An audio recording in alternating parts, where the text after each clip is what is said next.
മഴക്കെടുതിയൊഴിയാതെ UAE ദുബായിലും ഷാർജയിലും online പഠനം തുടരാൻ നിർദ്ദേശം.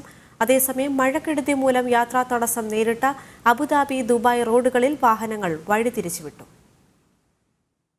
മഴ കഴിഞ്ഞ് ദിവസങ്ങളായെങ്കിലും UAE ഇതുവരെ സാധാരണ നിലയിലേക്ക് മാറിയിട്ടില്ല. രാജ്യത്ത് നിയന്ത്രണങ്ങൾ തുടരുകയാണ്. ദുബായ് സ്കൂളുകൾക്ക് ആവശ്യമെങ്കിൽ ഓൺലൈൻ പഠനം തുടരാമെന്ന് knowledge and human development authority അറിയിച്ചു.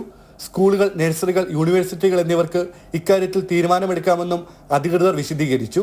ഇതോടൊപ്പം ഷാർജയിൽ സ്കൂളുകൾക്കുള്ള വിദൂര പഠനം നാളെ വരെ കൂടി നീട്ടാൻ emergency crisis and disaster management തീരുമാനിച്ചു. കഴിഞ്ഞ ദിവസം അനുഭവപ്പെട്ട ശക്തമായ മഴയെ തുടർന്ന് ഗതാഗത സൗകര്യം പൂർവ്വസ്ഥിതിയിലാകാത്തതിനെ തുടർന്നാണ് ഈ നിർദ്ദേശം. വാരാന്ത്യ അവധി കഴിഞ്ഞ് നാളെ വിദ്യാലയങ്ങൾ തുറക്കാനിരിക്കെയാണ് ഈ പ്രഖ്യാപനം.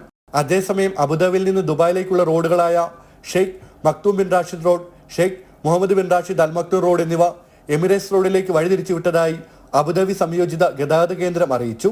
നിർമ്മാണ പ്രവർത്തനങ്ങളുടെ ഭാഗമായാണ് ഈ റോഡുകൾ അടച്ചിടുന്നത്.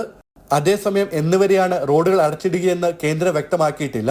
എന്നാൽ മഴക്കെടുതി മൂലം യാത്രാ തടസ്സം നേരിട്ട ദുബായ് ഷെയ്ഖ് സയ്യിദ് റോഡ് പൂർണ്ണമായി പ്രവർത്തന സജ്ജമായി. ദുബായ് സർക്കാർ മീഡിയ ഓഫീസാണ് ഇക്കാര്യം അറിയിച്ചത്. ഇതനുസരിച്ച് ഷെയ്ഖ് സയ്യിദ് റോഡിലെ ഇന്റർസെക്ഷൻ 10ന്റെ ഇരു ദിശകളിലേക്കും വാഹന സൗകര്യം സുഗമമായെന്നും അധികൃതർ വ്യക്തമാക്കി. ജനം, ദുബായ്.